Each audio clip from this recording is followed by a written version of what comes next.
know you're out there. I can feel you now. I know that you're afraid. People are tired of the old ways. People are turning their neurological chemical reactions from a perceived threat into fuel. It's taken roughly about 25 years, but the prophecy that the Matrix ended with is here. It's real, and people know about your Matrix. Being woke is a follow through of what the Matrix metaphor was trying to explain. People finally get it and can see the code, or better yet, the programming, just like Neo.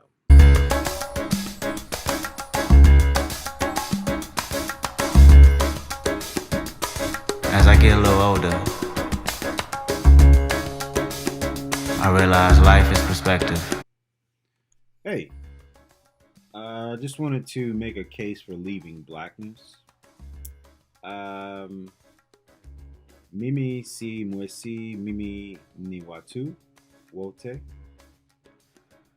You'll get a translation of that in a few minutes. Today's key Swahili focus word is Wutu, or people in English. We need a new identity because the identity that was given to us isn't working out. I suggest we leave it behind. If this video becomes popular, there will be pushback on the use of this term, Wutu. Basically, this channel will be censored by where it is you're watching it.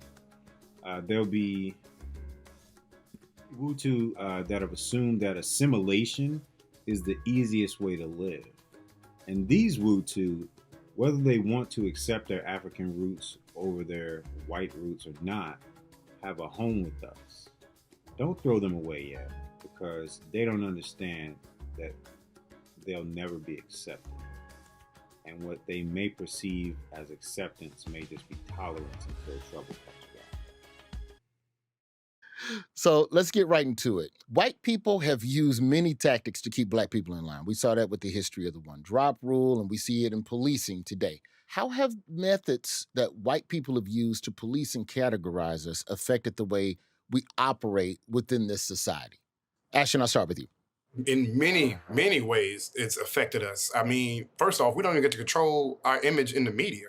You know, we're finally us. This existence is us taking reins of our media image. But before, it was white people who controlled our images. So it was what we would look at. We were like, oh, is that us? And that creates an image of yourself. They were creating the images of ourselves that we ingested, and then we in turn emulated those images. The best example I can use for that is like, I remember I went to schools all over across America. I went to bad schools, I went to good schools. I went to the bad schools in bad neighborhoods, in ghetto neighborhoods, or whatever you want to call it.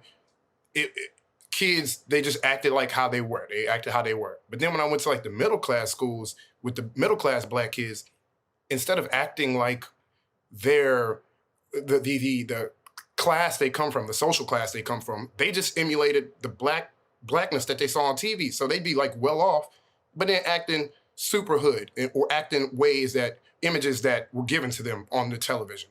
And that wasn't, I feel like that was one of the ways that how whiteness affects our own image of ourselves. Them putting out imagery that we then emulate, and even if it's not true to yourself. And see, I'm itching over here. So let me jump in real quick. Oh, jump. Come on, Dr. Play. It's the word acting. So I feel like we're going to cover a lot, but like this whole conversation, there's so many things we're going to cover, hopefully. There's the history of how race is defined. It's the problematics even of projecting race as an identity to an entire group of people and expecting us to act a uniform way. But even that question of, as you said, acting their class, I think, something to the extent that you said, right? And so for me, that's an immediate, well, what's that mean? Right? For Black people especially, what does it mean to act hood versus act middle class versus act uppity versus act bougie? Like all of those categories weren't necessarily created by us to begin with. So then when you have the intersection of race and class, these are different things happening, right? Some could argue that whatever we define as hood is Black culture, regardless of where you Mhm. fall on an economic hierarchy. Like, you like potato salad at the cookout. I don't care how much money you make, right? And you don't eat everybody's potato salad. You know to speak to Black people when you walk into a room. It doesn't matter what, how much money your mama makes or how much money you make or what college you went to. There's certain cultural mores that we all, I think, globally, right, agree to.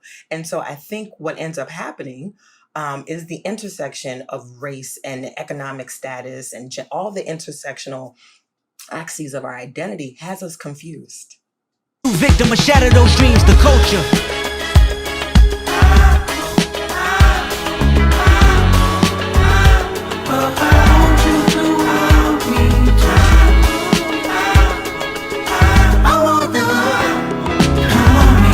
I want the hood. Look what I done for you. Look what I done for you. Our current identity, basically, is that we were made by them. Basically, we're a byproduct of their humanity or lack thereof. Whether it's through colonization, or servitude, or simply indoctrination. They allowed us to wither in mines, ghettos, and religious institutions, only later to bomb or burn those churches, banks, and schools. They enlisted us in their armies, in the Revolutionary War, Civil War, on and on, Desert War, all of these things. But to the topic at hand, identity. The term Negro was the radicalized political identifier used by people of African descent in the 19th century and first half of the 20th century. By the beginning of the Black arts, Black power, Black students movements, Negro referred to sellouts and Uncle Toms from the vantage point of many Black youth activists. These derogatory terms refer to a person of African descent believed to be conspiring or aligned politically and or culturally with white society and establishment. Presently, African American and Black have largely replaced the terms colored and Negro, yet the question of respect continues to be an issue in need of addressing. In 1975, Donald L. Grant and Mildred Ricker Grant explored the names of people of African descent have used or been given. They conclude that although there has been no agreement to the term use, people of African descent agree that whatever the term used referring to the group must be capitalized. In addition, in 1985, Manning Marble, then professor of Colgate University, observed increasing numbers of students writing Negro in lowercase n, to which he says is a lack of knowledge and understanding of history, because at one time the term Negro was received the way Black was after the Black Power movement. For Marble, there is power, value, and respect in racial ethnic identities.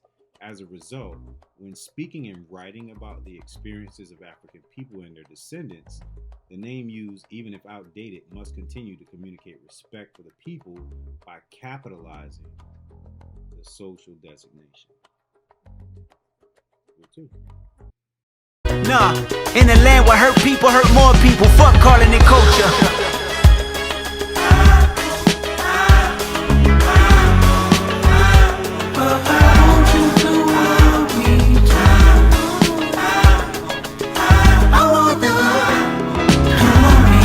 I want the hood. Look what I done for you. Look what I done for you. Take the drums out.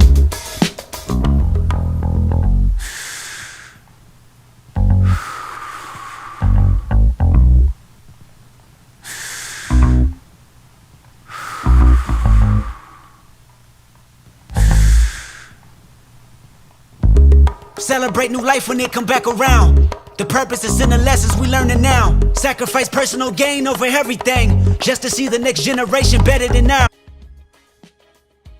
All right, right, so another concept that I want to talk about is future prospects of identity, because being under the current circumstances is just, it's not working. So why look for acceptance from a people that will collectively never give it? We as a people have been looking in the wrong direction for salvation. We sit down and patiently wait for rulings from court cases to only be blindsided by an obvious outcome. We as a people hold out hope for civility and truth, but rarely ever get them both in the same sitting. If you look and don't listen, you will see that neither one of them are available from a majority of our, you can see my finger quotes, co-citizens. Segregation was a double-edged sword, because when we go out on our own, we get bombed. When we stick around, we get slandered. Throw that notion away. Escape those physical, mental, and emotional prisons. Stop looking for acceptance and belief, because they already believe you. Instead, look for civility and truth with your own that are no longer or never were looking for that acceptance. I can't stress how I love y'all. I don't need to be in flesh just to hug y'all. The memories recollect just because y'all celebrate me with respect. The unity we protect is above all. What is even black? What is black? Like, the first definition that I found is it is defined as of the very darkest color, owing to the absence of or complete absorption of light, the opposite of white. I'm going to double back to that word opposite in a few seconds, or in a few minutes. What is even white? Like, what is it with white people's obsession with blacks? Why do swaths of white people clamor at destroying a high-profile black? And one of the answers is whiteness is a recessive gene. Basically, like the growth of albinos to the next level, where they became their own, copies of albinos. If you weren't taught that in elementary, middle school, or high school, you either forgot or it was on purpose. When a black person and a white person mate, they make another Hutu person. If you've never thought about it, the reason they hate is because they don't exist within our space, at least by choice. Because having mitochondrial DNA of the Hutu and choosing to deny that and not talk about it openly, but they publicly share that their inferiority is actually superiority due to communal insecurity. They're scared of being replaced by people that they come from genetically. And isn't that fucking stupid? So, they made a video or a movie called Birth of a Nation, where they declared themselves superior, in desperate need of squeezing every bit of life, hope, and resistance out of a people, the Hutu. One guy said to me, I was playing chess one day, just kind of chilling, and he decided to kind of like antagonize me, because that's like the standard, for white males, with somebody that has this kind of conversation. He said the goal is to not give them an inch, or he was talking about me, not give me an inch. And that was apparent in the conviction that was just laid out by the New York jury on December 18th in 2023. Although, for some odd reason, white people getting called a racist is even more offensive than racism black people experience. Of course, racists only feel that way because they center their discomfort rather than those they've harmed, or they basically care more about their feelings than other people's feelings, meaning they don't really have empathy. It's as if, I'll put it this way. They don't really have empathy in the sense of it's acceptable to not have empathy for certain groups of people, but it's not acceptable to not have empathy for people that look like you. So that's kind of why things work the way that they do. Anyway, where was I? Racist. It's as if Okay, here we go. Yeah, so of course racists only feel that way because they center their discomfort rather than those they've harmed. It's as if after being called racist, these white people believe a scarlet letter, R, will appear on their clothing to remind the world of their social transgressions, but that couldn't be further from the truth. Unless it could be, like r.com or something like that. Sure, if you get caught as 22-year-old Sophia Rosing did, attacking a fellow student and repeatedly calling her the N-word, nigger, with an R, hard R, your reputation could take a bruising. But most racists don't get exposed, so hearing that you are racist is often a personal rather than public pronouncement. And former white supremacist Tony McAlern's book, The Cure or Hate, suggests reform is possible for even the most extreme races. White people are not imprisoned to the term racist, so their fear of the term is illogical. You know, I was a child that was raised by two college educators. Between my two parents, there were 5 college degrees in the home. So I wasn't allowed to go, used to could. So there was always a stress on verbiage and vernacular. But then the moment I came from the white middle school back to the black middle school in 7th grade, you talk like white folk. Why you talking all proper? How much have we been bamboozled ourselves into restricting what we even know blackness to be because it is defined by white. And when I say white people, I'm talking the media. I'm talking like even something as simple as who they choose to interview for the eyewitness. I seen what happened. They was over there, and then the car flipped up. Like, how much does media play a role in influencing how black people define blackness? I mean, I would open our arms wider and say, you're not talking about white people, you're talking about white supremacist ideology, right? You're talking about historical way of thinking about ourselves that is very much informed by the power and privilege that has been, I was going to say bestowed, but I really want to say taken by white folks, right? So they've come to define what white is, what good is, what black is, what bad is, what ghetto is, they've come to give us all of these categories of behavior. And so us wanting to be free, right? Wanting to have access to all of the better places, like, and I'm all over the place, but stay with me. No, keep going. I am very black, capital B, in a lot of ways, politically, for my political kind of views on the world we live in, especially the country that we live in. And so in my family, folks might call me, the radical one, right? And so let's just say my community of folks, my friends, we all tend to have similar kind of ideas and see ourselves connected similarly, particularly in our relationship to this country. But one thing that fascinates me is for all my radical, natural-haired, fist-bumping folk, how many of us, and by us I mean them, send their children to predominantly white schools, right? And so on the weekends, you might be with auntie and uncle, and we talking about RBG, and we talking about all manner of things and trying to situate you in your blackness. But on a day-to-day, you are one of 3, one of 10, one of however in the school, because your parents, even your radical black parents, believe that in order for you to get a good education, I can't send you to Philadelphia public schools. I got to send you to Germantown Friends, or I got to pay tuition at another space. And I hopefully will supplement your blackness when you come home. But in fairness, it is a fact that our public school systems are not equally yoked, right? So then what do you do as a black parent if you want your child to be quote unquote well-educated or to have the opportunity to go on to college or higher ed? So here's another section. Going back to that word opposite. Why be opposite? I want to close this thing out with a few questions. If we remove ourselves from being their opposites, will they leave us alone? Why do we need to be the opposite of anyone? Black and white and all that. When it is an identifier and not actually what we all look like. More specifically and genetically speaking, they are part of the people, or Wutu, and we are the people.